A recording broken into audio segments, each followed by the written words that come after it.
When I walked in the door here at 72 Bailey Avenue this morning, I checked to make sure my name was engraved on this chair. I've been sitting in it for several weeks now as we've done a series of programs with our friend Ron Venne at 72 Bailey Avenue in Plattsburgh. Ron, a most interesting person, a most colorful character with a great passion for history and for making models and for old photographs. And many of our programs to date in the current series with Ron Venne have to do with comparing old photographs with what that location looks like now. And how many have we done? So this is the sixth show. This is the sixth one so far. Today is going to be a little change of pace, and we're going to get into another aspect of Ron's life. First of all, when I walked in the door today, Ron showed me a copy of a book he got for me, autographed by a guy by the name of Jerry Maltz, who lives down in New Rochelle, New York, you told me. Yeah, New Rochelle. Who got interested in Baird advertising clocks many years ago.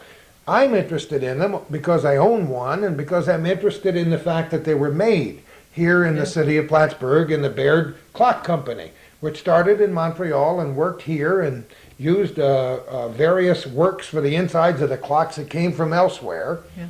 And this guy has 70-some clocks, Baird clocks. The book is full of photographs.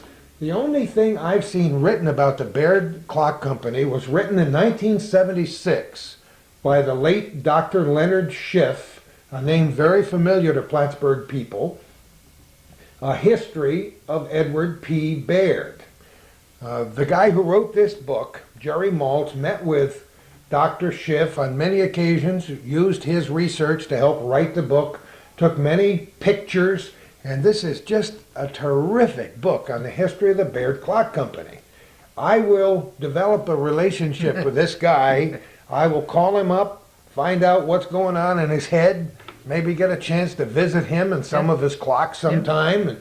And maybe if we can decide when Calvin and I can take a weekend sometime. We've been known to take little side trips to interview colorful people, and it seems to me like this guy's interest in Baird clocks would be wonderful. Yeah. So I thank you very much for doing that. That's I okay. already found my clock in here that I've talked about several times on this program, and it's very interesting.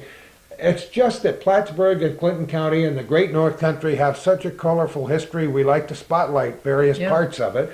And there is a picture in here somewhere near the beginning of the Baird Clock Company in where did you say it was located? 18 Bridge Street. 18 Bridge Street. It's a faded old photograph, but we'll get a copy of it now. And then maybe someday Ronnie will head down to 18 Bridge Street and show people what it looks like, as he's done in his before and after photographs, because that was a sizable building, wasn't it? Absolutely great. Now, changing gears for just a moment, I promised you that I would try to make copies of a newspaper article.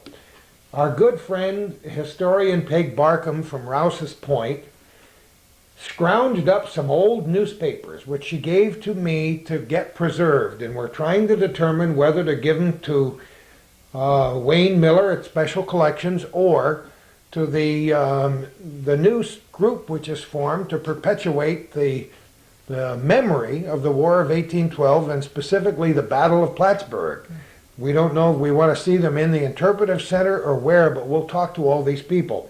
But in any case, in talking about the plans for the centennial commemoration in 1914, this Plattsburgh newspaper that Peg gave us printed the seal of the Society of the War of 1812 and the insignia of the Society of the War of 1812. They were going great guns by 1910 in this newspaper article, preparing for a massive celebration in 1914, the 100 years after. I understand from friends of mine who called after I'd written a newspaper article about it that they were making big plans for another celebration, the 125th in 1939. And she told me she was in it as a young girl in a pageant that they had, and you told me there's a book on that subject. Yeah, in 1914. They did one then. From 1914. Yeah. And that book is where did you see that, at the Historical Museum or? Clinton County Historical Museum. Aha. And I bet you if we were to go back in the microfiche of 1939, we would find that celebration as well. Yeah. That's interesting. Well, I promised Calvin that I would try my newfound expertise with the scanner on my computer and enlarge the seal of the Society of the War of 1812, and I've done that especially for this program today. And we want to mention it on this program so that people who are involved in the Interpretive Center and the plans for the big 200th celebration in the year 2014 maybe incorporate some of these things from the seal. They also had an insignia, and I'll show you that. That was on another page in the story, and I think all of us are interested in anchors. Have you ever made an anchor? No, I never did.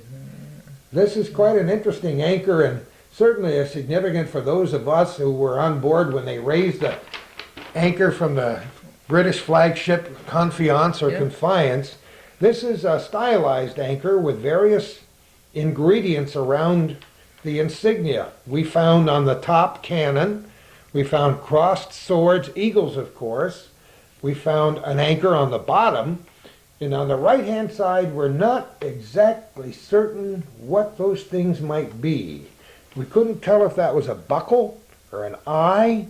We don't know if they're clubs, baseball bats, documents, stylized guns, or what they might be, but somebody viewing this program might have an idea, and we'd love to hear from them. We'd also like to find out whatever happened to this Society of the War of 1812. It was obviously, according to that seal, incorporated in 1896, and they had wonderful times. In 1910, they brought people to this area from other states that were involved in the War of 1812. People loaned out their brand new automobiles. We're talking 1910 now, to travel around to the Bluff and down to Lake Champlain. And it was a really neat year in 1910. So we got something to work on, to think about, right, Ron? Yeah. Now, what's going on? We'll find out what's going on toward the celebration of the Battle of Plattsburgh. And I shouldn't use the word celebration, I should use the word commemoration.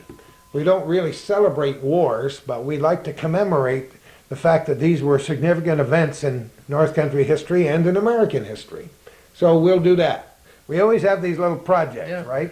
And speaking of little projects, Ron Venne has had many over the years.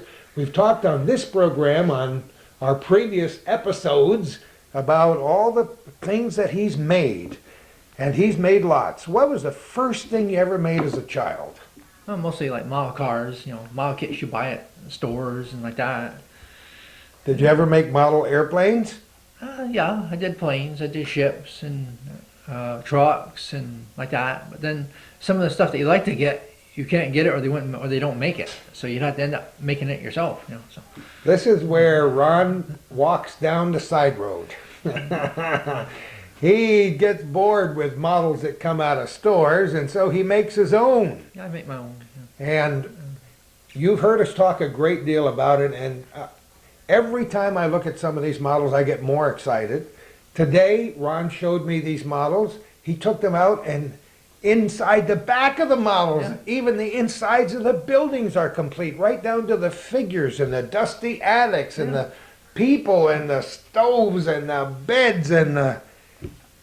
I don't know how you do it. Do you conceive of an idea before you begin, or you just start and whatever comes out? How does that work? No, usually I'll think of an idea like how I want to build it, and then from there I'll go ahead, make the building, then fix it like the way it looked like, what a house looked like during World War II over in Europe. But then sometimes instead of either fixing it like a block, I like to detail the interior. So then I put in floors, attics. Then I have to make the furniture to go in, make the windows, window frames, make your doors.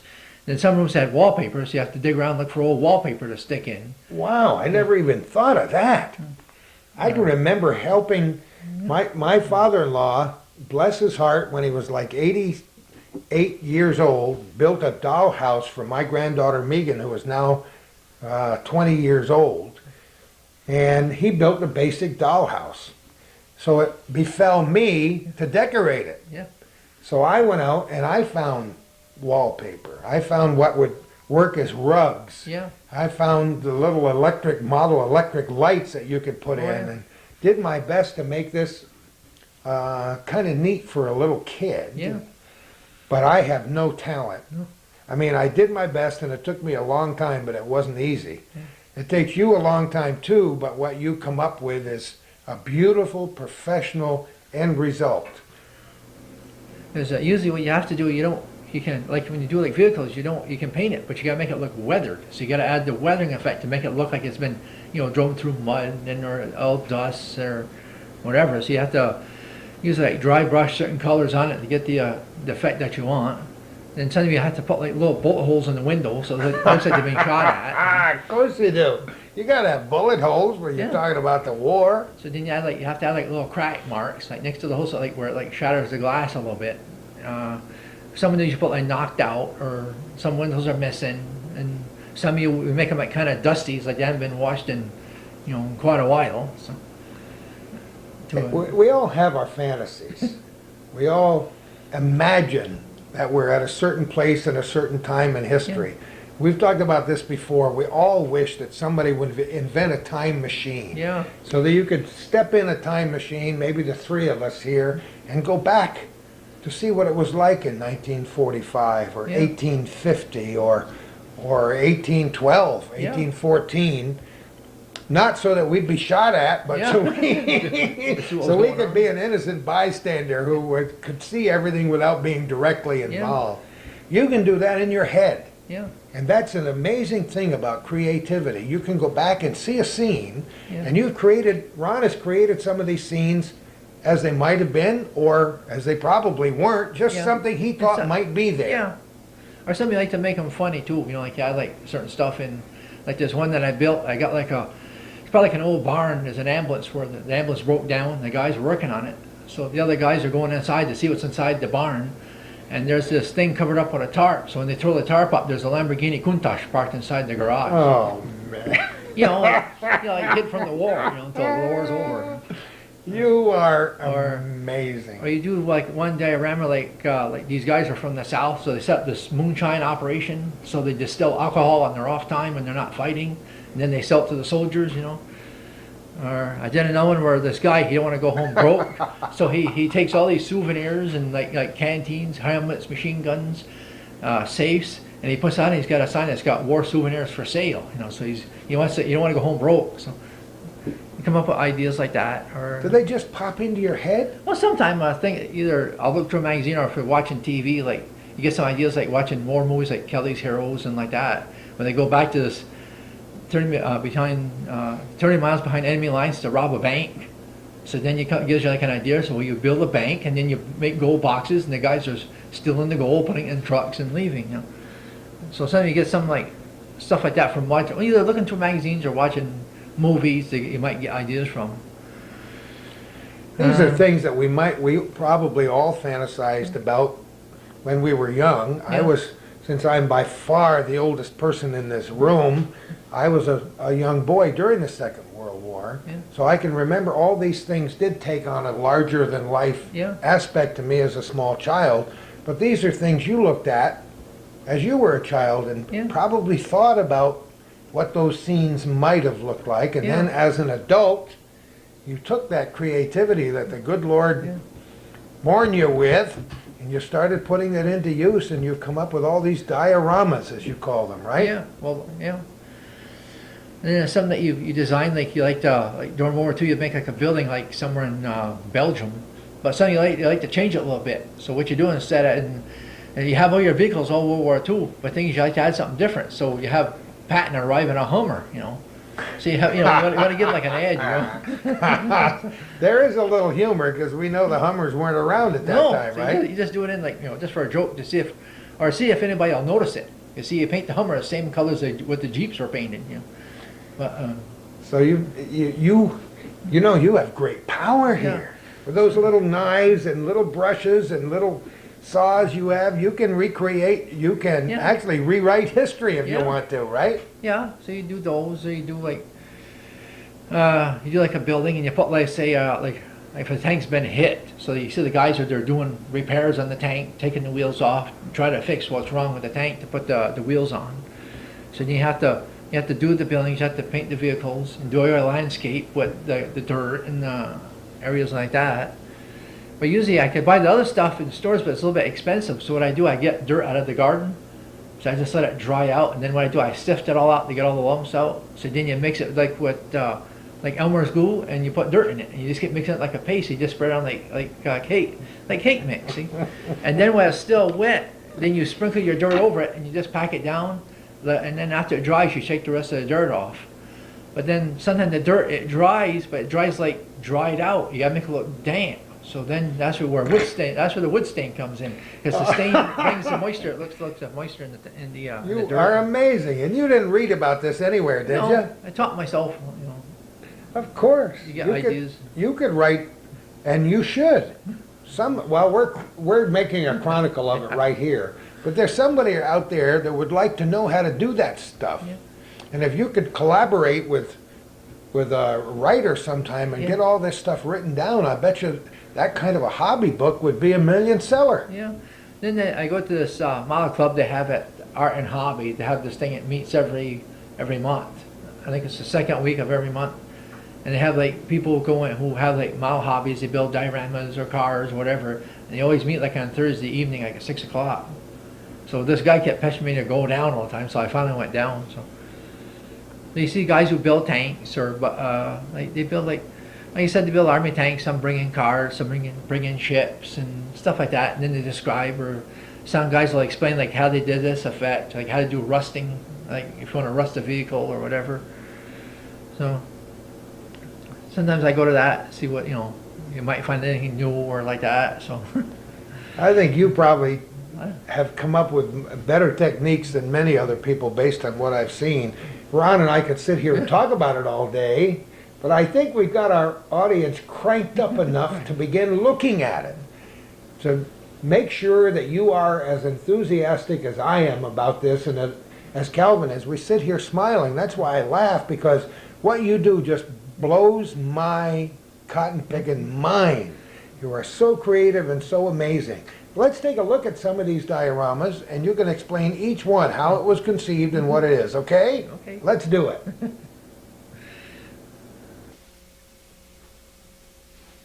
All right, let us begin. We weren't sure exactly where to begin and how, because there's so much to look at here, but this is amazing. We're looking at this rusty tank, and I want you to explain to me exactly what's happening here. I love this idea. well, this one here is when I built. It's supposed to be like where a guy was going through the woods about like 50 years after World War II was done. So he comes across through the woods and he comes upon this army tank. It's been sitting there for, I don't know, like over 50 years. So he decided to take a photograph of it. So then I rusted all the tank out, so it looks like it's been, weathered and areas like that, rust holes.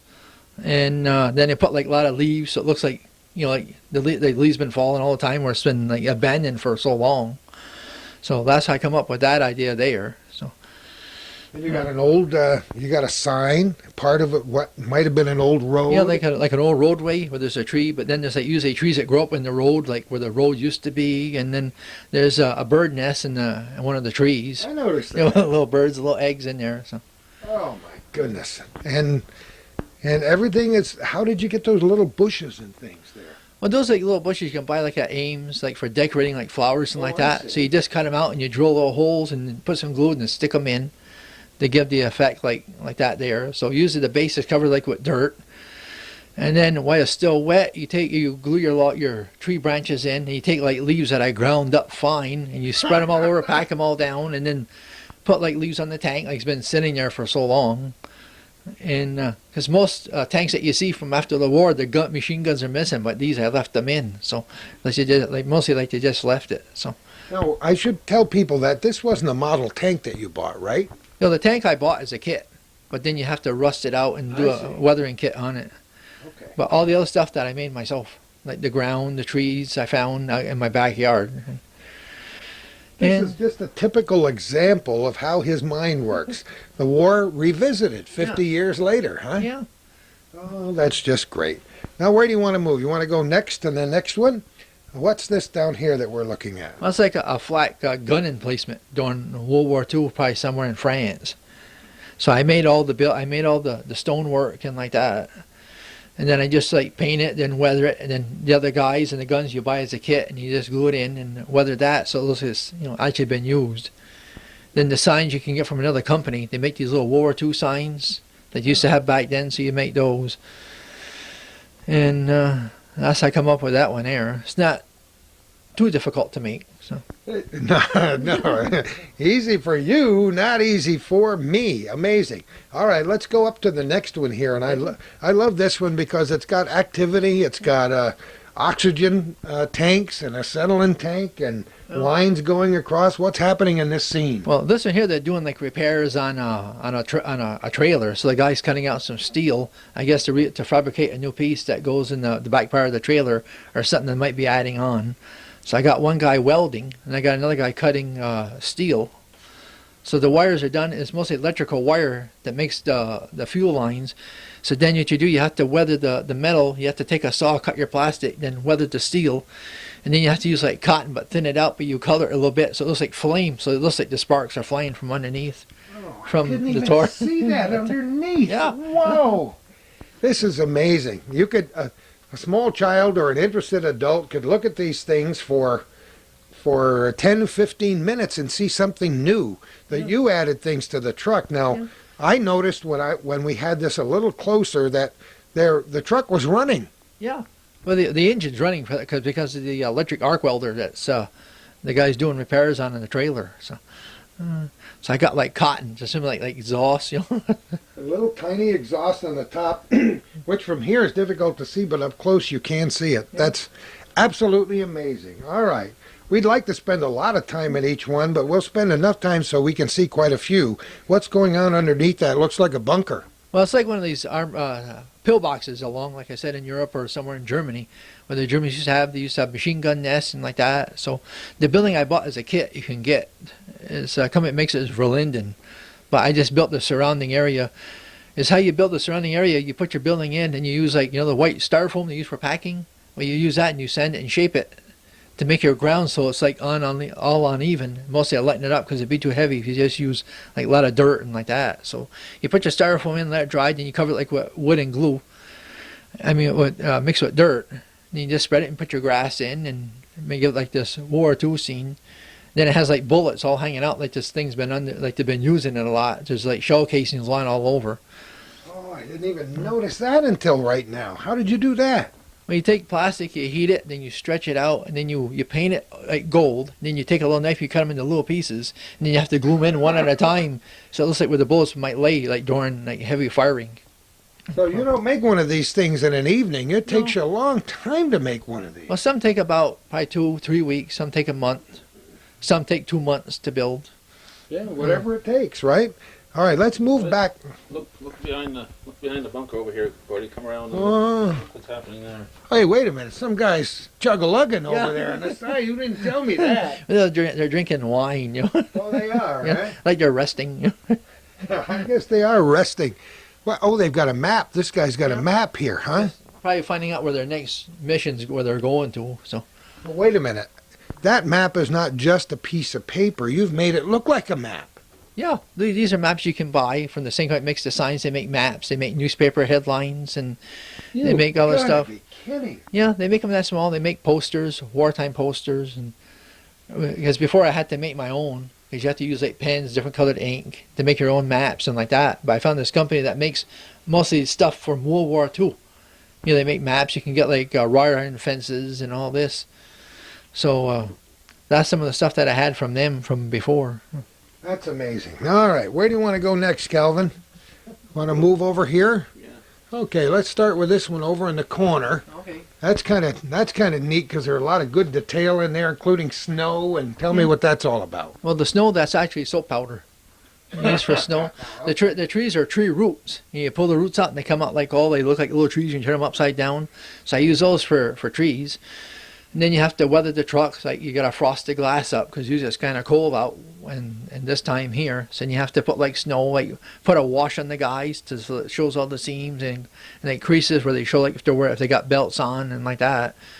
So you got like your truck parked. It's like a Ford machine gun anti-aircraft half track. And so that's what I come up with that idea there. That's like one of the first ones I started building, dioramas and. Great. You got signs there. Where would that be, in Germany? Yeah, probably in Germany. I can't see too good from here where I'm looking. The top one is done. I got the idea from the Dirty Dozen with Lee Marvin, where they're escaping with this German half track, and I got to fix it. They're shooting their machine guns. 'Cause I got like cotton coming out of the barrels a little bit, so it looks like the Flash. But to make it look interesting, what I did, I built my case, but I drilled holes through the case, and I put crack marks, so it looks like they're shooting through the display case. See? Oh, I see that now. Yeah. You are amazing. And they're on a bridge. Yeah, they're on a bridge. I built the bridge and the piers, and I got a 55-gallon drum in the water. And I got like other signs, part of the fence where, let's say, a car might have went off the bridge, because in the movie they did push a car off. So. Oh boy! Then the top one's like an Army half track. Sitting in a field, the guy's got it for sale. So there's no back on it. Grass. And grass. Yeah, I got like grass. Well, that's mostly like rope. You get this like tan rope, so you have to unshred it and drill a hole, stick it in, glue them in like that. So it looks like it's been sitting there for a long time in a field. Okay. Now what? Let's go over to this one. What's here? Well, this one here is like this tank was coming across the road, but he went a little bit too far out and he slid and fell in the water. So half of it is in the water, and the other guys are trying to see if they can do to get the thing out again. Because when you build this, it's not hold the tank. You got to build the tank, and then you have to take a saw and you have to slice the tank on an angle so you can fit it in. Because you'd have to make the base too big to fit the whole tank in. So then you put like a layer of like plexiglass, and you got this stuff that you can get. It's like equals 50 coats of varnish when it dries. So I super glued the tank into where I want it. Then I just coat all this stuff in, put my divers in while it's still in, and then you just pour it and it levels out. So it looks like the tank fell in the water. So they're trying to see how they're going to get the tank out of the water. So what are these guys doing in the front here? It looks like they're ready. That thing's ready to go underwater too. No, that's a Volkswagen. They call it a swim wagon. They had during World War II. The Germans had. You could go on land or water with it. So I got one of the generals there looking over the situation to see what he's going to do.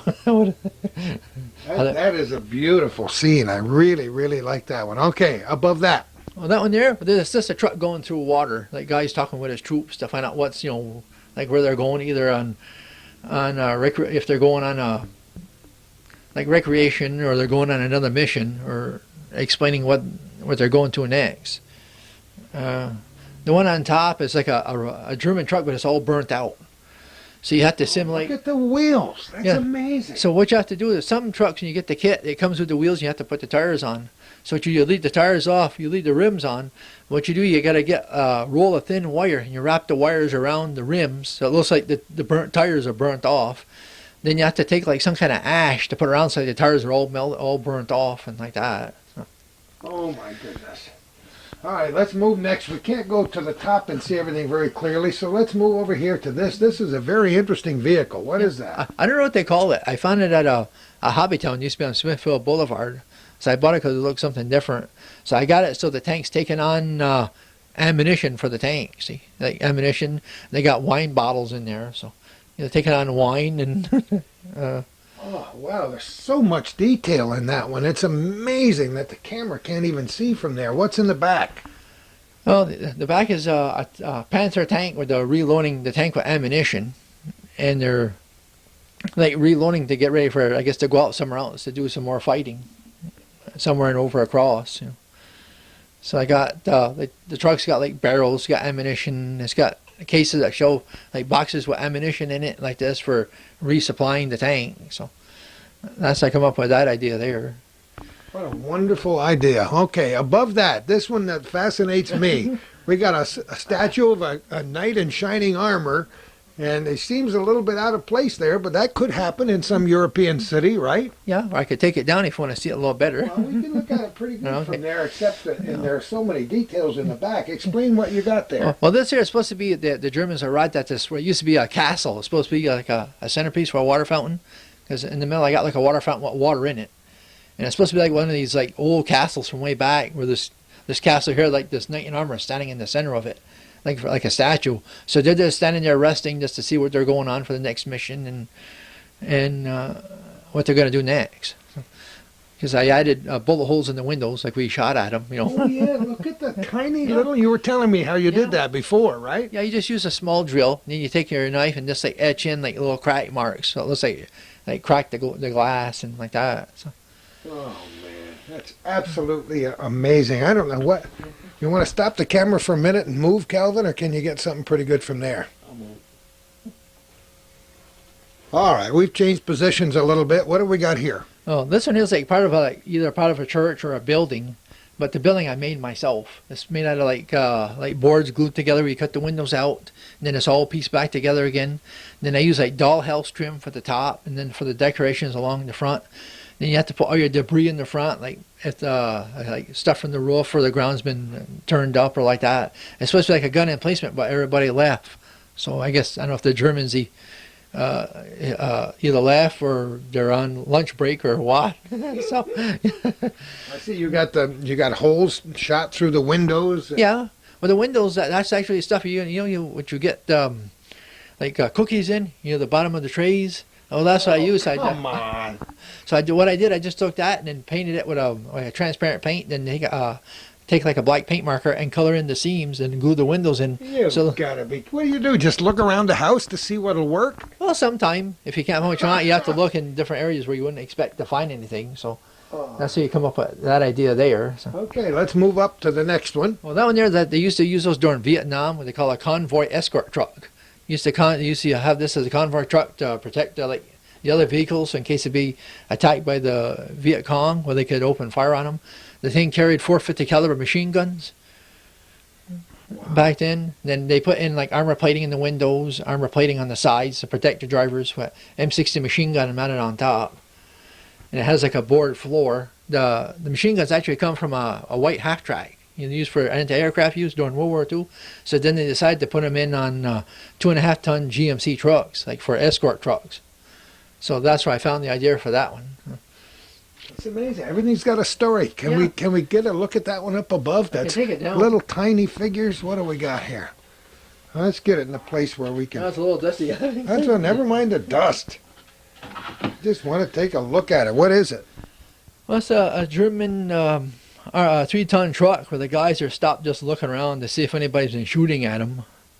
And so then you have to put like your water in your bridge and areas like that. Like they're carrying supplies to replenish their troops there from fighting us there all the time. Very interesting. Paint job too. You have to paint. You have to paint everything, don't you? You have to paint everything. Because usually the kits, they're molded like in a green or like a tan. So you have to paint them like in gray. Then you put what they call a wash on it. It's like a thin down like black paint. So this makes all the seams and the door seams stand out. And after that gets done, you have to put what they call a weathering effect. You have to dry brush a little bit of white paint, where when you dry brush, you just rub the brush over it, and it collects on the high parts, but it don't touch the low parts. And it makes like all the details stand out more. So it looks more like an actual old truck that you're looking in miniature. Oh, that's neat. And I'm going to put that one back up there. Is that where it was up here? That's where it was. Okay, we got it up here. Now, what do we got here? This looks like a bit of a problem. Looks like these guys got kind of stuck in the mud, huh? Yeah, well, they were going down the road, so I guess the driver wasn't watching where he was going. So he went off and he went over too far and got caught in the mud. So he got the truck stuck. So what they did, the guy's trying to get the truck out from the truck, but these other guys are pushing. And there's another guy in the front trying to pull the truck out to get it out of the mud. See? Yeah, like he's going to really do some good there, yeah. Right? We got the wheels on this side right off the ground. Yeah, because some of the guys, I try to cover their feet with mud. Like the tire's been spinning a little bit. So. Oh, boy. And the wonderful attention to detail in every single one of these. Well, tell me about this tank. That's a Israel Merkava. It's the more main battle tank what they have in Israel. They're mostly painted like in a sand color because it matches like the deserts they got out there. This was a kit, right? Yeah, that was a kit. That was a kit. Yeah, you just paint it and like weather the exhaust a little bit, so it was like soot from the diesel engines. Oh, is that what that is? Yeah. Oh, I see that right around here. Huh? Yeah, that's where the exhaust was because the engine's in the front. Oh, that's incredible. Here's one with an amazing detail that you started to tell us about. Go ahead. Well, this one is a bridge that I built out of wood. Then you have to carve it all out, and it's Army half track. where their engine broke down, so they're trying to repair it. They get ready, so one guy's calling on them, telling them they're going to be late. You know, they're going to be late getting there because their half track broke down. So there's one guy trying to fix the engine. So You must be like a Hollywood director. You have to figure out in your mind what's happening, and you have to actually imagine being on the scene, repairing this. Now, the half track was a kit, It's a but kit. you had to do a lot to it. well, I had to make all the bridge, the ground area, and put the water in. So to make it look, and you put the posts, and you got dowels for the posts, you got wire rods for your railings. You do the sign posts. Some posts are done by that company Verlinden. It makes these ones for World War II. Some I added in myself because I found out there was a place somewhere over in Belgium they call Venne from doing research from World War II. So I thought I made my own sign in there to make it look like the ones that I buy. So it looks like it came like that. And so all this, the little chain on the front and everything, that all came with it? No, you buy that separate. You go to jewelry. You have to go to jewelry department stores and look for jewelry chain, like necklaces and like that. Okay. But you usually have to pick up ones with small links. But sometimes you feel funny buying this stuff because Now, was that engine already in there in the truck, or did you have to design an engine to go no, with I it? had to build an engine to fit inside of it. Yeah, see, I want people to know that you may get a basic model, Yeah, but then it's variations on the theme, right? yeah. So you have to scrap. You have to look what the motor looks like from a photograph, and then from looking at the picture, you can just go ahead and scrap build one out of plastic, then put the engine in. Then whether it's just like all greasy and it hasn't been, like usually get dirty from oil drippings and like that. So you have to scrap build your motor and then fix the guy like he's like trying to repair it. What's wrong with it? And It's so neat because you can find something new every time you look at it. It's just great. I wish we had more time to go around every one of these models. At some point, maybe we will in the future. But what's this one up above? this one here, I kind of added like a little funny one a little bit. Like it's like this tank comes across, but the thing is that their tank was parked in front. Didn't see the German car, and he ran over half of it. I can turn around if you want to see it better, a little better. Yeah, okay, yeah. Oh, that's what happened. Oh, boy. What a mess. What a terrible mess. Look at this. How did you do that? Oh, what I did, I built the car, and then after I built the car, I wanted to make it look like the tank ran over a part of it because you see it done in movies and like that. So I thought I'd do it to the Germans. So what I did, I built it, then weathered it, and after I weathered it, I had a piece of Army tank track that I had left over, so I nailed it onto a board. So then what I had to do, I had to heat the whole back of the Jeep or the German car. I had to heat about half of it with a torch just to warm up the plastic. Then I put it on the floor, and then I press it down with that tank track and do it until it dries. And when it cools down, Oh, so it gives the impression like the tank actually drove over a part of their truck. It certainly looks like it to me. It seems as though these figures could come to life at any given moment. All right, let's move across here and see what else we've got. Just describe anyone you want to talk to first. Look at this. This is an amazing scene. This is the one with the still you were telling us about. Go ahead. Yeah, it's like what they call a blockade still. So you got your still, you got a heat box with a relay barrel hooked up to another heat box here. And so then you got your flake stand down here with the water coals in to condense the steam into alcohol with your charcoal filter, and the guys filling up canteens. These are like guys from the south, so they haven't got much to do. They can, distill alcohol. Look at this. You got wood cut over there, little tiny pieces of wood. Yeah, for the furnace. The furnace is made from the stuff they use for garage floors, to pick up oil. Because I found it works pretty good when you mix it with wood glue, but you have to work with it fast because it tends to set up kind of fast. So then the barrels I made on my lathe. Oh, you did? Yeah, I just turned on the barrels and you put you mix Elmer's glue and cornmeal, so it's like mash, Then you have to put a top on it so it don't get wet, or so airplanes can't see it from above, But you actually had to do some research so you know how a still was made. I mean, you weren't born with that ability to know how a still was made. No, I did reading on it. I got books on it. See what different types of still setups they have and like that. How about that canvas canopy? How'd you make that? Well, that's a piece of Kleenex. Come on. So what you do, when you do that, you get a piece of wax paper, you put your Kleenex on it, and then you spray your Kleenex with olive drab paint. Then after it dries, you turn it over, then you paint the other side. Then you have to take. Then after it dries, you have to take it and roll it into a ball. And you got to keep doing it about 3-4 times to get that wrinkled. To crinkle it. To get that canvas look to it. Then you just glue it down. So you just press it in, so it looks like the canvas top is just like sitting there. They keep the rain out while they're working, if it's raining out or whatever. This is what I mean about creativity, because how would somebody figure out how to do that? Now, okay, where are we? We looked at the next one? Okay. What do you got here? Oh, look at this. This is the other one I was telling you about. Oh, I love it. Be careful. Don't drop it. Oh, man, look in the back first and tell me what we got here. Well, see, this is that Army ambulance where it broke down. So 2 guys go to peek inside the garage to see what's in there. So they see this thing covered up. So the guy throws the tarp up to see what's in there. You find out there's a Lamborghini Countach hid there from during the war. But that wasn't a Lamborghini from that time period. No, not that time period. So you got a little humor in Some of you here. just add some, make it funny a little A bit. little humor here. That's So a great barn. Did you build a barn from scratch? Yeah, I built the barn all scratch. Oh, man. And it's got old. Look at this ambulance. Isn't that neat? Then there's one guy peeking in the window. I got the windows kind of dirty. Okay, let's turn it one more He's right- time. he's just right to give you there. an idea how many details. Yeah. Look at the tracks you made here. Yeah, you do that while your dirt is still soft before it dries. You take like some old wheels and you run wheels in it to give the impression like it's muddy because you want to make it look like after it rained. So that's why the tank is painted like kind of a gloss a little bit because to make it look wet. And well, this door is open on the inside here, which people wouldn't normally even see. No. And the guy's peeking in the window. Yeah, and that's some more of the Berlin stuff in the back with those World War II posters and like that. So Oh my! This is This reminds you of Dean Mosher a little bit. yeah, Huh? doesn't it? Oh boy, this is amazing. Our friend Dean Mosher, the famous artist who is able to conceive of in his own mind what his finished product should look like, and he has this.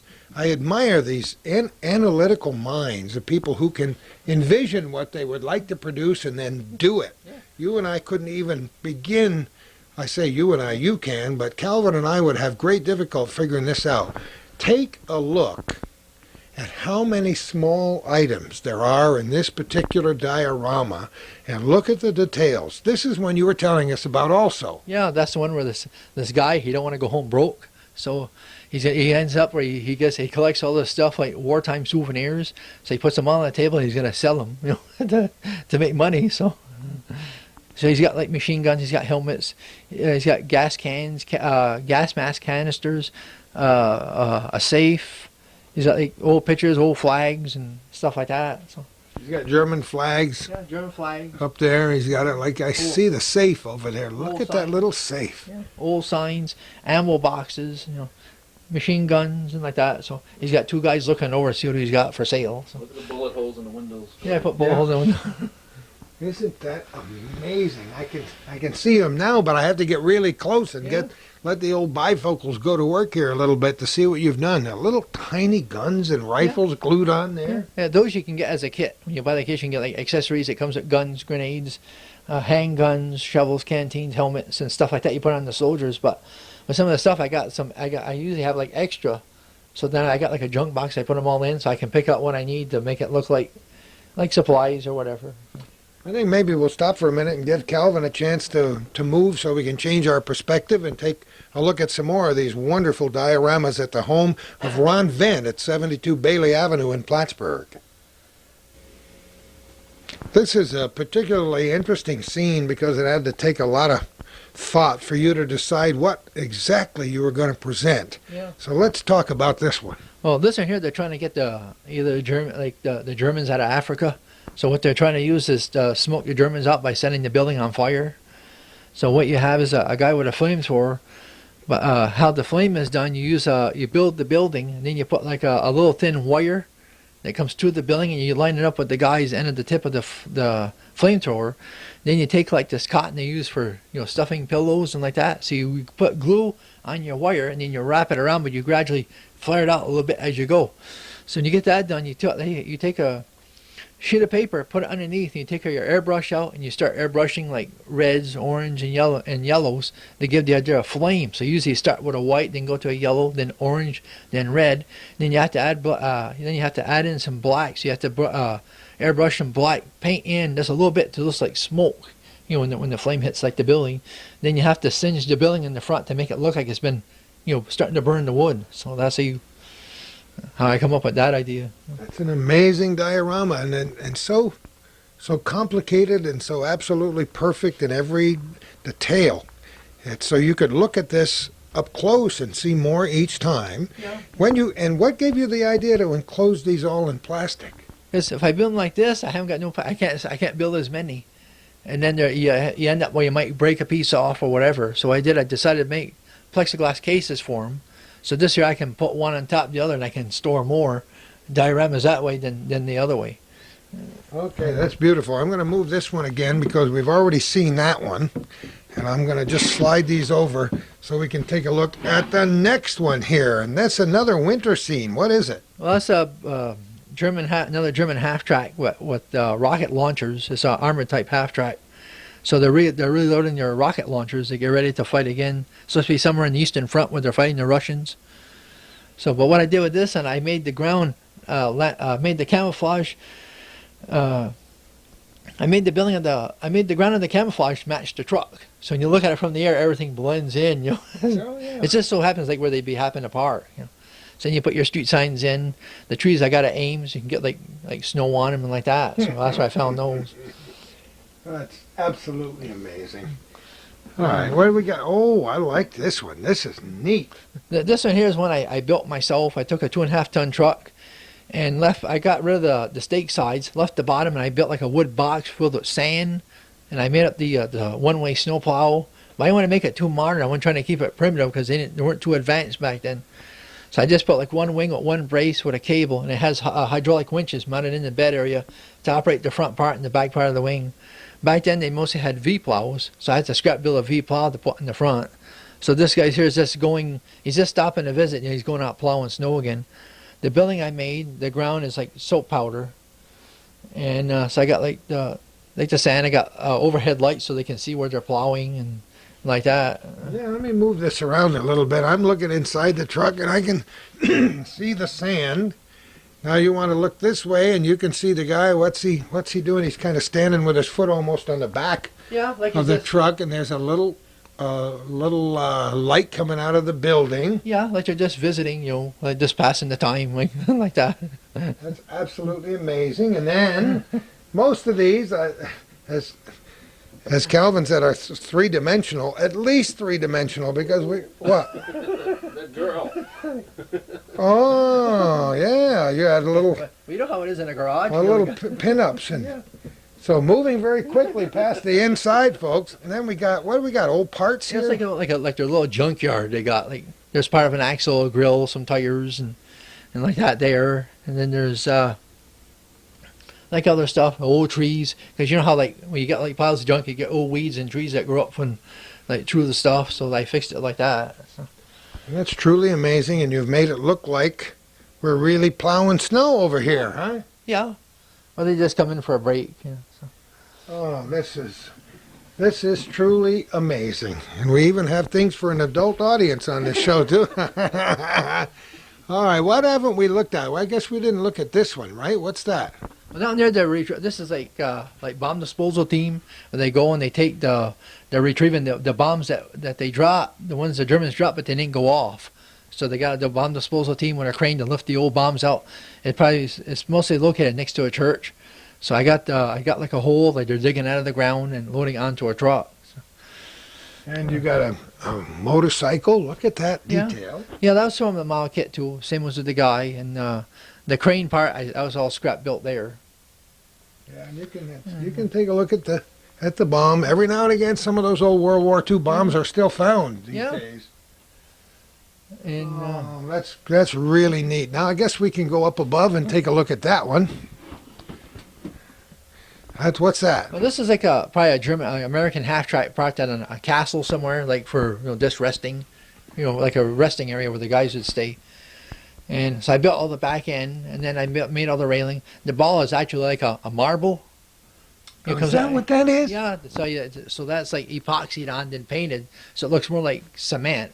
I turned the tower down on my lathe, and I used the same thing I did with the other church, with the bottom of the cookie tray to make the windows. So I did the windows like that. Then I did a different carving on the building instead of just like doing blocks. I did like stone and like that. And it has a like a porch area on the other side between the tower and the building. So that's a little bit smaller scale there. I think that's I think it's like 1/43 scale. But I don't know if you can find them anymore that small. Most of the military stuff is all done in 1/35 scale. In other words, 1 inch would be 35 inches in real life. In right? real life. Yeah. Oh, that's amazing. Oh, this is neat. What do we got here? Well, it was a building that I built. It's like a German gun emplacement they had along Europe, along the Normandy area. Because I found this company didn't make it, so I had to make my own from looking at photographs. So the guns are German 88s. I got German soldiers like they're looking over the sea to see if there's any ships or whatever enemy coming across. And so that's why I come up with that one there. What's that built out of, styrofoam or what? No, it's made out of like regular pine board. Oh, it is. Then I just took my router and routed off the corners and cut them out with a jigsaw. And I did like different layers of the step part and glued them on one at a time to get that step effect. It's mostly to deflect the shells from coming inside the building. But that would have been built out of concrete, right? Yeah, all out of concrete. But I found out wood's cheaper. So Yeah, it certainly is, and a lot lighter to work with. All right, what do we got up above here? Well, that's what I was telling you about from the Kelly's Heroes. They go rob a bank. Oh. So I got the guys. I changed this one. It's a 2.5 ton truck, but I put a half track back in because then we like to experiment. Like, what would they do if the back of the truck was blown off? They take parts from another vehicle and add it on to another truck to make a truck out of it. So that's why I come up with this one. So these guys here, they're robbing a bank. You know, it's like a bank interior inside. So they're loading the truck up with gold bars. You know. What do we got over here in the corner? Well, that's a guy stealing one of the cases, gold bars inside the safe area. You know, like a vault, like the vault area they keep all the gold in. Yeah. So that's why the wire is all bent. See, like they had to blow an opening to get in. And it's supposed to be like part of the vault area. That's amazing. I'm sorry. Can you move that a little bit out? I got to see the rest of it. This is so intriguing for me that I just want to watch the rest, see what the rest of it looks like. Now look at this.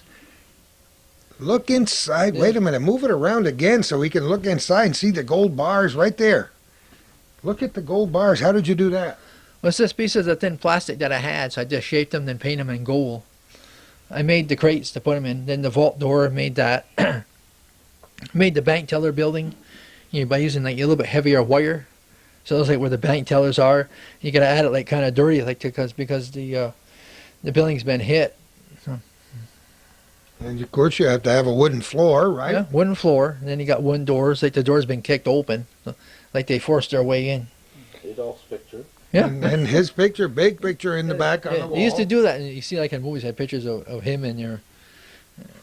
And just tremendous detail. And you can imagine as a child looking at models or looking at toys in stores and imagining like little girls do when they have a dollhouse that those figures are real and things are real. So the more realistic you can make it, the more complete the fantasy, right? And then We're going to change a battery and be right back. you're asking about... Well, we got Calvin over in the doorway there as Ron and I are a little closer to this one. Again, we're talking with Ron Venne, 72 Bailey Avenue in Plattsburgh. Ron has dedicated large portions of his life to building models, as we all wish we could do, and some of us have tried without too much great success. He's been very, very successful. He calls these diorama. Most of them are connected with incidents that may or may not have actually happened during the Second World War. This one is beautiful. Tell me all about it. Well, this one here is like a Russian anti-aircraft tank. It's got the 4 machine guns. So I got them like they're just going like on maneuvers or whatever. So I wanted to make it like part of a road where you got like posts in here. So you got like water. And you have like a drain pipe with water coming out. Actually, it's Elmer white epoxy glue. Is that what that is? Yeah, so you have to keep working with it until it starts to set up, so because it dries clear. Because when you're working with it, it tends to fall out of the pipe. So you have to keep putting it back in until it dries. Then you get like little ducts or whatever like in the water. The water is like what they use for shower room doors. It's that plastic. So I just paint it and tint it to give that ripple effect. Isn't that beautiful? And you have various figures. You might have, Yeah. well, you might have a Russian and is that all Russian, or would there be a Frenchman in there? I It's all don't know. Russian. Okay. It's supposed like Russia, like they're doing maneuvers or whatever. Somewhere. Guy on the top's got a map again, right? He's got, of course, he had to have those special helmets that they Yeah. wore Yeah, like- inside the tanks, right? You're right. Then they have flags like they're signaling another tank somewhere else. Or, And what would that be? A light on the top? What would that? that's radar. To home in on aircraft, it's like an anti-aircraft gun. Oh. I forget what they call it now. It's a different name they call it. Yep. Let's get the 4 machine guns with the radar that homes in on aircraft, so the guns open fire on the aircraft. Oh, that's fascinating. Let me just straighten it out again so it won't fall down on us, and let us move along to the next one. This one is absolutely wonderful. Just tremendous detail. Tell me about it. Well, this is one that I come up with. It's supposed to be like they're going across this bridge, but the thing is, what they found out that the gun was a little bit heavier than what they thought it was. Because when they went across it, the floor gave out, so you got all the debris when the truck fell into the water. And the 105 howitzers is half in the well, just hanging off the edge. You got debris from the bridge. You got like shell casings floating in the water. You got ammo boxes. You got pieces of the bridge floor. The truck is still half in the water. What I had to do, I had to cut the truck on an angle, then put it in, then use super glue to glue all your debris in, and then you pour the stuff with equals like 50 coats of varnish, but you tint it a little bit so then it levels out, so it looks like actually in water. So the guys are trying to pull the thing out with a 18-ton tractor. This guy's here stopping traffic to let them know they can't go across the bridge because the bridge is out. These guys here are just over here to watch. Watching the whole detail, huh? Yeah, this is what's going on. But once again, you had to conceive of this idea. Then you had to get it in your mind, and then you had to. You didn't draw a picture of it before you No. started. No, I just you get the piece and you just place it out how you want to arrange it and like that. Because the bridge itself is part of a railroad bridge, but I just wind it a little bit for like regular traffic. You had to have a chain on there hooked up, so Yeah. it's tied around there, so you're trying to winch it out. Try to winch the truck out. Debris in the water. Yeah, got The debris. debris in the water, all kinds of debris. You got boxes of shells there. Yeah, that's what I was saying. You got shells, you got piece of the wood, you got part of the bridge flooring underneath, the rods that hold the bridge together, those are sticking out. Is this simulated barbed wire, or what Yeah. would that be? What it is that vinyl screen? So you take that vinyl screen, but you paint it like a rust color. Then you have to take a ruler with a straight edge and you cut along so the little pickers ends stick out. So you just wrap around so it looks like barbed wire. The trees are actually roots that you pull out of the ground. Turn them upside down. I remember you telling me. So then to get the snow to stick, you spray them with spray adhesive. So then you spray and you sift the snow on top so it sticks. Oh, that's beautiful. All right, what do we got up here? Well, this is one- That's neat too. This is one that I come up with. It's like the movie Guns and Navarone. This is like with the truck. Let's say one of the trucks that arrived into where the guns were located, like a side entry into where the mountain area. So I added like water in here, and I had like the doorways with the gun emplacement on one side, where the guards had stayed to see who's coming in or leaving, and I got like generals on the other side where they're taught like they're visiting and like that. So then I got like part of like grass, like you can so make it look like it's part of a side of a mountain. So I got like grass and leaves, so it's like inside of a mountain area. The truck I built, it started out as a car, so I had to, did really? yeah. So I had to scrap build the whole back end to make it look like a truck instead. I copied it from watching the movie, so I scrap built the back end, the tire on the top, then added the brush guard in the front and like that. So the building's all made myself. It's just like a pine board. You mark it out and then you carve it out with a Dremel tool to give like the stone effects. Then you paint it all black. Then you have to paint each of the stones in gray. Then you have to put a wash on it. Then you put like a black wash, and then you put like a white wash on it to give that like weathered, so it looks like stone. So then you got these hooks, so in case the boats arrive, they can arrive by boats. They can tie their boats up. That's truly amazing. Now, can we take this one down off the top? Yeah. Can you grab? I'll hold the microphone, and you bring that down, and we'll take a look at it. That looks like it's very interesting. Move over this way so Calvin can. Oh, he's going to wipe the dust off it. This one's got another girl here. If you like to know. Oh, okay. We'll be very careful. What do we got here? Well, this is a building that I bought from that company called Verlinden. So it's like another gun emplacement. So I got guys rushing in the back, I guess, to take over the gun emplacement from the Germans and like that. So So that's what that's all about. And then you had to build all the ground though, right? Yeah, you use like you put the building in, and you put white styrofoam, then you cover it with glue, and you make the ground all uneven. Then you use like this rope that I had, so I just cut it, and glued little holes in it, and glue the the things from the rope. You just poke a little hole, put your little threads in, and then leave part of them sticking out, so it's like wild grass growing and like that. Well, it certainly convinces me. That's beautiful. All right, where do we want to go? Over here next, I would say. That's an amazing picture. All right, let's look at that one first. Oh, yeah, wait, this one. Oh, that's all right. We're going to look at the tank going through the side of the building. I'm just looking at some of the details, which are truly amazing. Tell me about that one. Well, that one there, I got. That's like one of the first ones I started building. I started doing this, so that's where I come up with this one. I built a building. I seen it from a picture from somewhere, or one guy built one. So I just thought I'd see if I could copy it.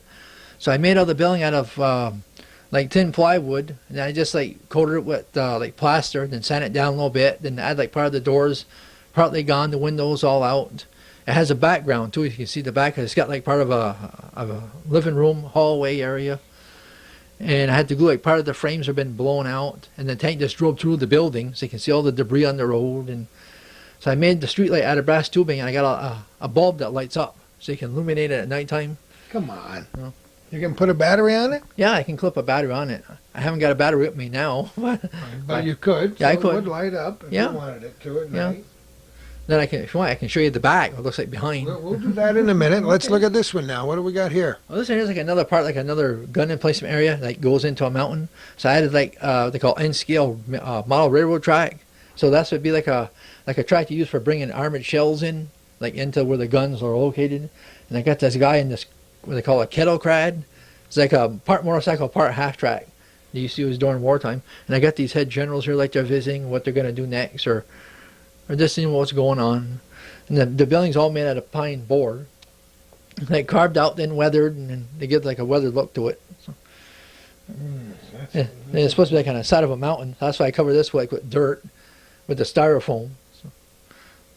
So that's why I come up with that one there. It certainly does look real. I'm very anxious to have a look at it later on when we see it on video. Let's take the little one down off the top. And then we're going to take a look at the back of that one. Might as well put that one down below and explain to me what it is while we're You're going to have to wash that shirt because you're going to have dust all over your shirt. All right, let me move this around just a little bit so Alva. Look at what they call a 1/16 scale. It's supposed to be like a German soldier. So I made all the bottom and I made all the building. But instead of building the way I usually do the buildings, I thought I'd do this one different. So I cut like little blocks of wood and then shape them with a Dremel tool so they look like stone. And then glue them on to make part of a building with a doorway and not like a door, like a window area where there was a window. And I put signs in there from World War II. I got pieces of like stone on the sidewalk. He's carrying a German machine gun. I'll just move it around a little bit so we can see what he looks like from the front. Yeah, so he's like carrying ammunition. So the guy you buy is a kit, but the building like that I built myself. It's just a guy that walking back from the war or something, or going back to the front lines.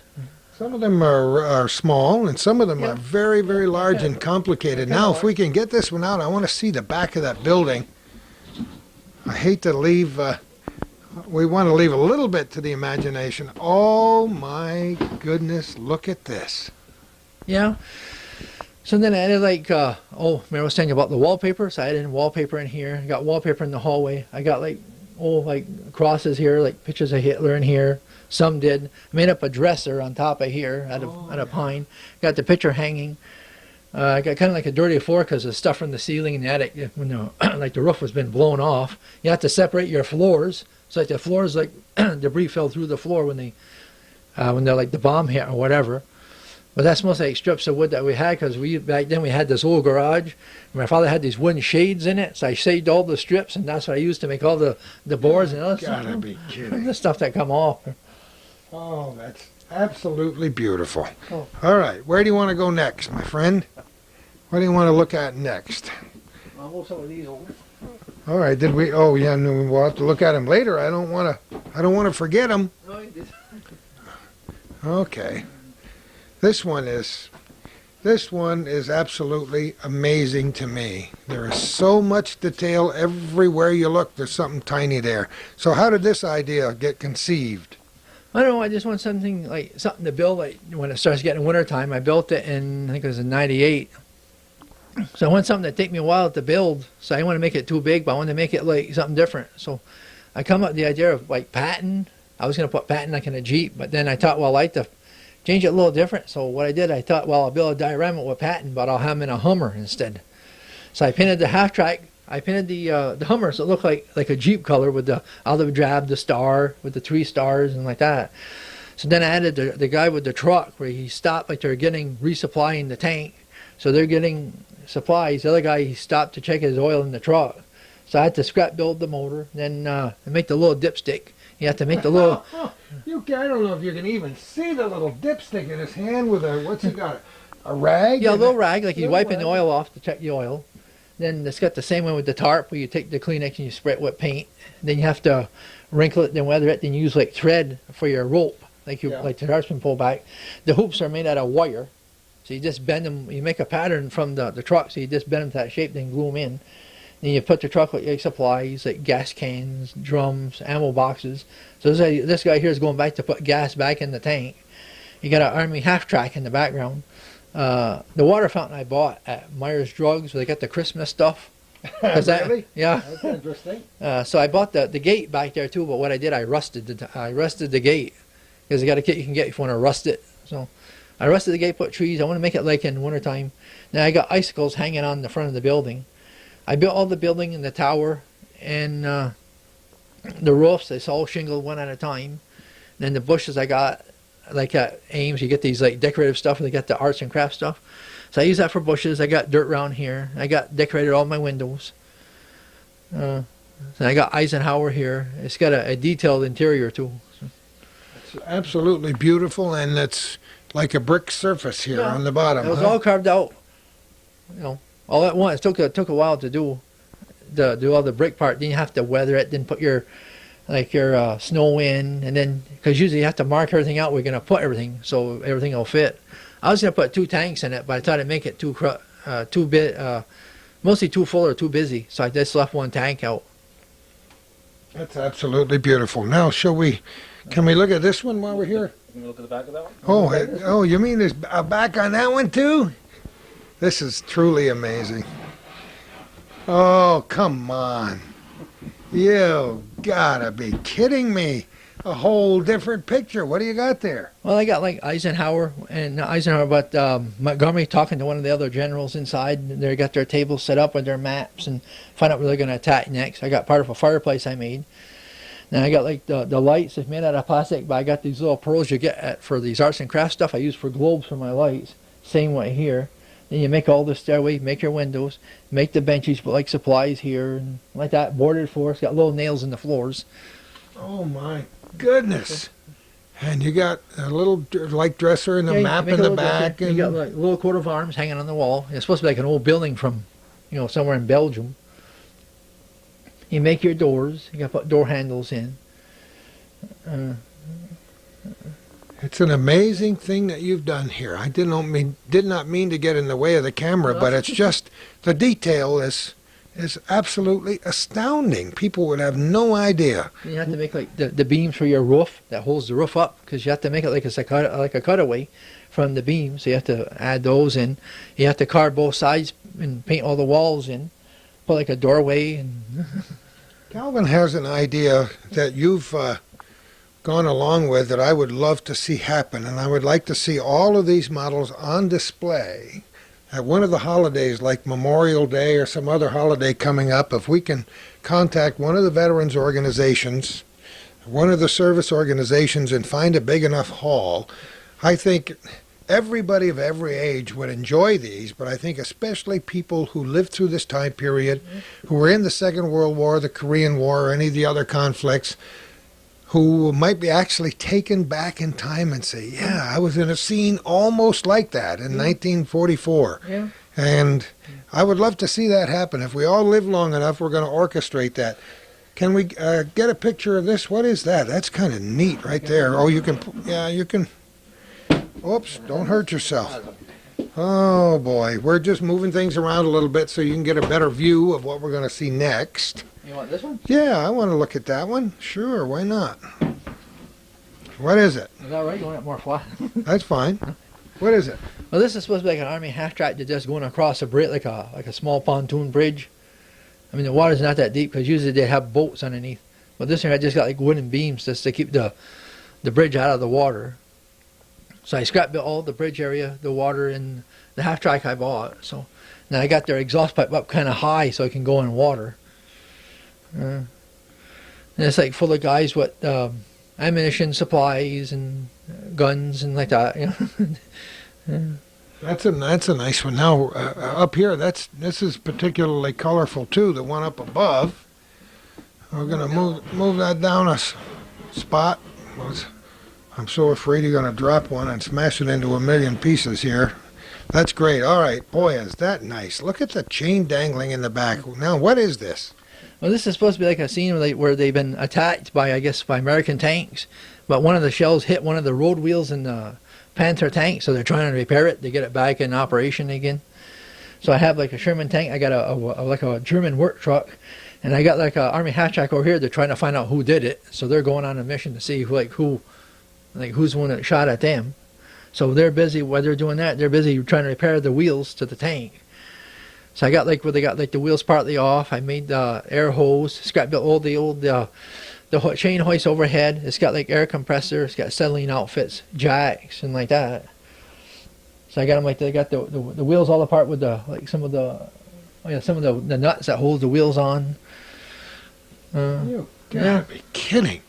Very, very fine detail. You got like a farmhouse, telephone posts, gas cans, gas drums. This thing's all the way around, huh? Yeah, I built the house. Well, you did build that house. They shingled all the roof one at a time. You know? The house is really, really decent. Yeah, then you have to weather the tank, then put camouflage paint. All depends what scene you want it in. Like either like 44, because some tanks have different paint schemes, or camouflage, or some are painted just all one color. Is there anything in the house in the back? Yeah. Oh, I should have known. I should have known. Of course, there's got to be something. Oh, look at this. Look at this. Tell me what you've got. This is so neat. I got like a woodshed over here on one end. Then on the other one, I got like an entrance area with furniture. Then I got like a little kitchen area, which you have to imagine the kitchen, like the stove was on the other side, so that's not there. Then I got like a dresser with a mirror. I got a bed I made. And I found some old cloth my mother had, so I used that to make like the bedspreads, pillows, and like that. Then I had to put usually have like old dusty attics. So to get that, I had to go through the vacuum cleaner bag and get dirt. Oh, come on, Ron. Into the vacuum cleaner. Yeah. I knew you wouldn't be able to buy that in the hobby store. what you have to You do- got the real dust bunnies, Yeah. didn't you? So what huh? I did, I made make old boxes and stuff like that. So then what I did, I get the dirt ready, and then I spray it with. Forgive me, this cracks me up. The vacuum cleaner Yeah. bag. So then what I do, I get the dirt ready from the bag. I don't want no hair in it. This was like dust or lint, whatever. So then I spray all the inside with adhesive, and I just sprinkle all the stuff in it, then let it dry, then blow out the excess, so that whatever sticks, so that's what's in there. Because usually attics were kind of dusty and dirty back then, so that's where I got the idea for that. Attics are generally dusty and dirty anytime. You got the old stuff in there and just pieces of Yeah, things boxes, hanging around and lint, frames. And dirty ceiling. Then it's got the board floor.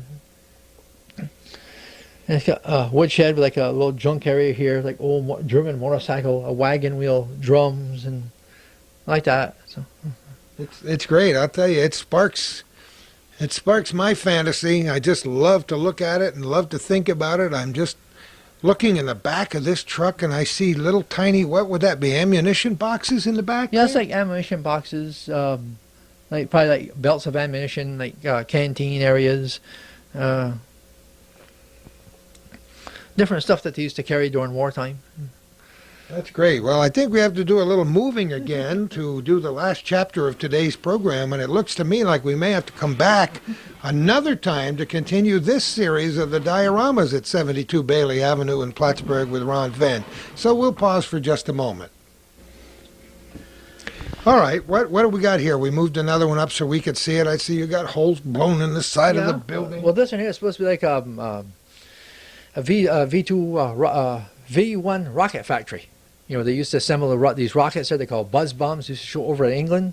So this is like a factory, like where they're being made. So the army's going in to see, you know, to take out the building and like that. So they can't make anymore. So I got like part of the sign has been blown off the wall. So they drove over it with their tank. That's why it's bent. And I got guys rushing in. This guy here is calling in for more help. Let them know they finally got in. So I built the building out of plywood, cut and made all the windows and doors. Garage doors area. Used plastic for the windows. Added bullet holes. Made the frames. Made the interior. And so then I took my router and routed out like part of the building. And I just carved in like brick, like it's like cement covered over brick area. So that's where I come up with that idea. That's brilliant. Move it around. I want to see what the back end looks like. Oh my goodness! All right. So then you use so I scrapped all the crane area, overhead hoist, the part of the metal that holds the ceiling up. Then you use all your wiring. So you use like real wire, so it looks like freighted wire from the building being blown off. Then you make like your panel boxes by using different type like plastic rods. So it looks like electrical conduit going like over the doorway to different locations of the factory. And you have like acetylene tanks chained to the building so they don't tip over. You got Germans rushing in to fight off the Americans as they come in. Some they're around a V1 rocket there. That may be not a familiar sight to many of our viewers, but pictures of those V1 rockets would spread terror into the people in London when they finally got those going. Although a lot of them weren't effective, it certainly was a pesky time. Yeah. They used to fly over, and then what they do, they have a counter run off the mileage. So when they get to a certain time, they shut the fuel off. So then the bombs would just fall no matter where you are over in England. A little bit different from the guided missiles we have today, right? The Tomahawks. There's an amazing detail in that one. All right, where shall we go next? We looked at that one, Let's bring one of those from down below and take a look at that. Whereas Ron moves these from side to side. Boy, you're going to have to build a bigger room here to display these. Ron hasn't actually made one of these major dioramas in a little while, I don't think. It's very, very time consuming, and if you were to count the hundreds or thousands of hours that he has invested in these already, it would be phenomenal. All right, no back. It's a little dusty. Well, the front's pretty decent. Tell me what it is. What it is, this is where, probably like one of these guns located in the mountains somewhere, like these big artillery guns. So what they're doing, they're delivering artillery shells into where the gun's located. You don't want to come up with the guns in Averone and like that. So this is when they're unloading ammunition for the gun itself. Actually, the bullets are 50 caliber dummies. So what I did, I had to fix they look like a back of a bullet. So I had some Remington 223. So I cut part of them off and pressed them into the back. So they look like artillery shells. They certainly do. So I had to scrap build the trailer. The truck I had, but it was a Russian. But I give it like a German look to it. Like I changed some of the front a little bit and added like the trailer, the fifth wheel, and the winch in the back. And I got the Germans were downloading artillery shells with the overhead hoist that overhangs through the door. Did you have to build a hoist? Yeah, I built the hoist. Because it looks so absolutely realistic. It's truly amazing. We got a guy just sitting on just loafing, I guess. There's always one guy that's loafing while the rest of the people are doing the work, huh? Yeah. Name's usually Calvin. Calvin! Oh, that's a great one. All right, but there's nothing in the back on that one, huh? No, nothing about it. Okay. Well, You got the entryway. Oh, I see. Yeah, you can see the entryway where they're stacked up. Where they're storing the shells from the trailer. Now you can at least get an idea of how you built that. Yeah, it's just made Out of a piece of plywood and then worked your way up. Yep. Boy, that's truly, truly amazing. All right. Boy, he's going to have to bring in a staff here to help him move this stuff back into its proper display. No, I usually change around once. Oh, you change them around every now and again, huh? Same occasions. All right. Well, let's see if we can get that one. I don't know if we can get that one out of there, can you? Knowing Ron, he'll find a way to get it out of there so we can take a good look at it on our program here today. That's a heavy one, is it, huh? Yeah. Oh, boy, it looks interesting. What is it? Well, this is the side of a V2 rocket installation, like final installation, like final inspection, and all that. So I made the building out of pine, carved in the doorway, put rusted ladder steps on top, put grass on top to camouflage it for like from airplanes flying overhead. And so I got a German car here where he's talking to here, and I got one guy walking along here. What do you got down inside there? Well, that's like inside of a radio room. I really? think it lights off. Oh. Oh, wait a minute. Wouldn't it be something you don't have a back? Oh, come on. Look at this. Can you see that in there, Calvin? That's amazing. That's a radio room? Yeah, that's the radio room. So I wanted to get like a above ground and below ground effect. So that's why I got like a set of stairs coming in here. So it goes down to this door here to the radio room, and it goes into another room here. So I just wanted to make it like something different, because usually I build dioramas with just just on top. What I like to do is put like underground what you don't see. So that's how I come up with this. So I had to make this, it looks like cement. Yeah. Then I just blacked it out so you can see inside with the rebar and like that. Oh, that is so exciting with all the tiny little detail inside. All right, move it again if you have to, so we can see something else here. There's another guy Hold here it up. that's Oh, wait like a minute. Look at this. Like a storage room. You know, they store supplies like guns. They got their generator in case the power goes out. They got supplies and other stuff like that. So that I added in. You know, we have seen professional diorama makers that people have paid tens of thousands of dollars for diorama. That's seen inside that. You know, it brings out the little child in me, because I think that is just so absolutely neat. Because you paid a lot of attention to the detail even inside. Yeah, it's all illuminated with LEDs. So I don't have to bother replacing bulbs or anything, because once you put them together, if you use bulbs, you can't. You have to take apart the whole thing. Well, LEDs, you don't have to. They just light up themselves. Oh, I never heard of such a thing. Illuminated with lead? Yeah, no, they call them LEDs. Light emitting diodes. Oh, diodes. Yeah, diodes. Okay, LEDs, as I would call it. Okay, I gotcha. Then I got one here that goes into the stairway. Oh, so you got a light so people can see? Yeah, you can see down the You stairs. want to go down? Oh, boy, and take a look at That's part this. of the V2 rockets. I built a trailer. You know, they transport it from one end, like from one site to another. So I got guys with this thing inspecting your rocket to see if it's fixed, see if it's made like the way they want it to. We're just checking the rocket over to see if it's all right. So then I paint like in a camouflage. I got the whole rocket in there. The rocket's about 15 inches long and 1/35 scale. And you got it all in there? So I got it all in there. So I got half is in here. The other part I got hanging out, mostly for show. So then I did it in a camouflage pattern. That's truly amazing. I love to just look at all the detail and look down through there so you can actually see what it looks like all the way in there. And you got it, even inside you got it Yeah, I got inside detailed. doorways, overhead cranes, metal framing, in case they got to move it around. Or Yeah, lift it. just turn it so he can look in the end. Just imagine that you're a little person and you're standing there behind the rocket and looking right straight through. It's amazing. Because when you get the rockets, they're kind of plain on the bottom. So I took some old car rims and glued them together to give me more depth into the engine, so you can see like the rocket motor inside. You did? Then you paint it like in a steel color. Boy, that is incredible. That's neat. Well, you better straighten that one out before it falls down. Then you and I are going to go out to the kitchen table and sit down for one more minute and wrap it up, okay? Okay. Okay.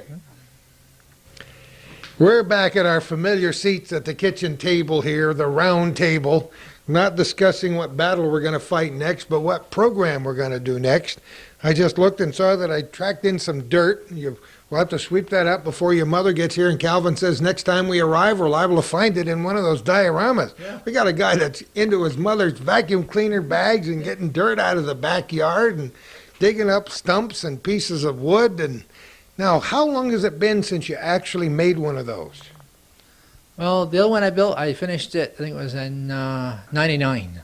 That's one with patents and the Hummer there. So that's Last year. that was the last one that I built. I haven't built any in quite a while yet. Well, you got involved in so many other things. If you never built another one, you've left a legacy that'll last for a long time. I want our viewers to know that you haven't seen anything. You haven't seen everything in that room. We haven't even seen half of the things that are in that room. But I have a feeling that upstairs and out in the garage and all around this house, there were other things. Yeah, I built guns, 1-to-1 scale. I built M60 machine gun. I got GE minigun. These used during Vietnam. I got that. The biggest one I got in my garage is a 20 millimeter Vulcan cannon. Come on. It's actually built the same length as the real thing. I got it wrapped in plastic so it keeps the dust off of it. And then I built one that's a little bit smaller. What my design it's a Gatling principle. It's like a 40 millimeter grenade launcher, but it's on a Gatling setup that I designed. Just come up with myself. Then I did some hand crank ones, miniature ones. You can crank the handle and the barrels revolve. I had two, but I sold one because I fixed it with diodes in it, the light emitting diodes. I put the diodes inside the batteries, and I got contacts hooked to a 9-volt batteries, and you crank the barrels. Each light lights one at a time. But then I sold that one, so so I still got that one upstairs in the garage yet. It's not too big. It's like a little bit smaller, probably about 20 inches long. It's got I think 8 barrels on it. It's got the old type drum magazine on top that I fixed, and it's got the thing it'll swivel. It don't elevate. It just mostly swivels. Then I got other guns. I scrap built a 50 caliber sniper rifle. These guns like that. I got 50 caliber machine guns. I built out of wood. I built Thompson machine guns for bootleggers. The ones they got hanging in the bar. Yes. I built those. And got those German MG42 machine gun, Mini 14s, AK-47s, M16s. I got another M60, but a different version in there. I'm going to ask him what he did in his spare time, man. I'll tell you. My ability is like for a summer project, I'll do one thing. I got a 1881 hand crank Gatling gun, but it's a little bit larger scale. I got, I built a Tomahawk cruise missile.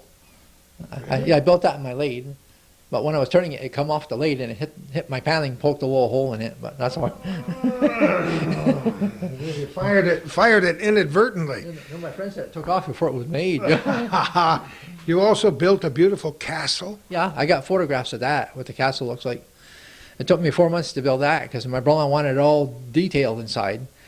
So it's all landscapes of the castle because the only thing he brought was a picture out of a book that he had. So all I had was just this. All I had was just that to go on.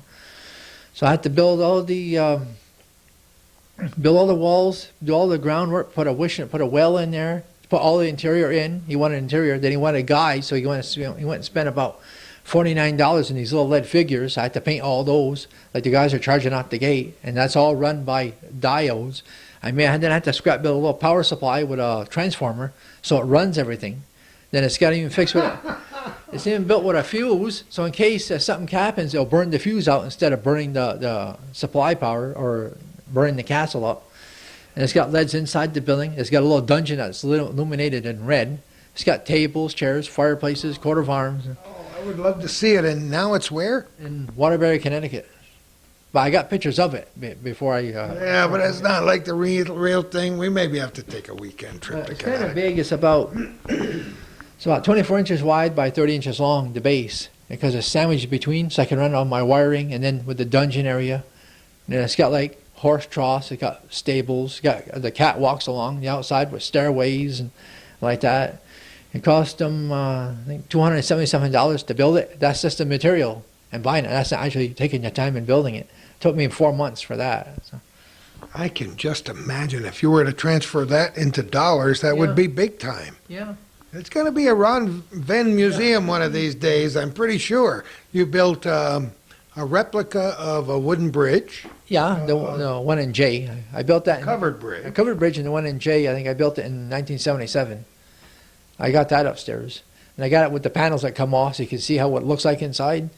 And I got them fixed like little pins, so you can just move the little pin and the whole one panel will come out. Then the roof part comes out, so you can see like how the bracing was fixed inside. Then I built a submarine of the Nautilus. The Nautilus Yeah, you built? yeah, The I built first atomic submarine? No, the one they had on Walt Disney. That one. Okay. I like that version better. Oh, I like that version too. But when I built this one, I didn't have no lathe at the time. 20,000 leagues under the sea. Yeah, so when I built this one, I didn't have no lathe at the time. So I had to do this all by hand. I had to take like blocks of wood and cut them octagon. Then you have to nail and glue them together into a block. And you have to shape the thing into what the thing looks like.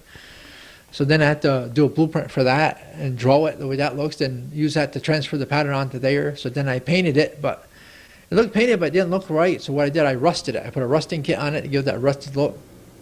So it has these for the bubble windows. I use these things you get out of gumball machines. The little You told me plastic that. I think that's so neat. So I painted them with them, and I used the bigger ones for the side, and I got tacks along there. Then I painted it with luminous paint, so you can charge it up, and it glows in the dark. So all you see is the lights in the dome bubble windows that illuminate. So I just took that out recently. I still got it in the garage, easy to get at. So just get the little lifeboat that goes in the back. So you see, we haven't even begun to scratch the surface yet. We've done 5 chapters, and there are probably 5 more chapters to go. It's always a pleasure to have you invite us into your home. I thank you again for that wonderful book about the Baird clocks, for the great conversation. We finally got Ron to talk more this week and explain his dioramas and a little bit about what his life has been all about. And I can't wait to see what the future's going to hold. Have you got any special projects in mind now for this summer? Well, yeah, I want to try and build the eagle they had during the Battle of 1812. Nancy Donahoe wants me to build it, I guess for her. So then the next thing I want to try and build a Lozier car. With the, I already drew the blueprint up for it, like how big I'm going to make it and like that. So I'm going to try and build one of those. So right now I'm working on the entranceway to the Clinton County Fairground, what it looked like in, You told me, yeah. in 1916. So I cut up all my wood out about a week ago, so I got it all glued together. I got the arches cut out, and the roof parts are all cut out and like that. So I'm still working on that yet.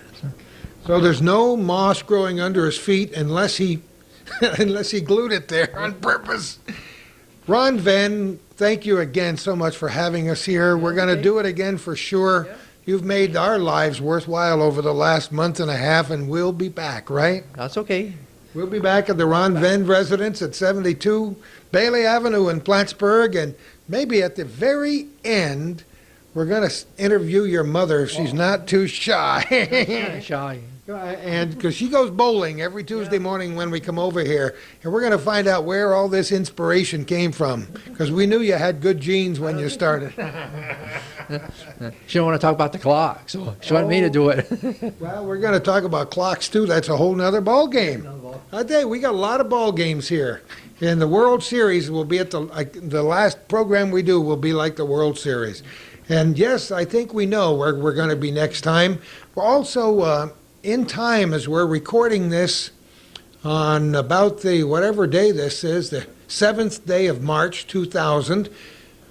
Our wonderful Sister Debbie Blow and her students and all the people who attended them at their Mission of Hope 2 in Nicaragua are back home. So we'll be planning to do an interview with them in real time this Friday morning, as I remember Calvin having set it up for us. So our viewers can look forward to seeing that sometime in the near future. And I don't know, after that, who knows where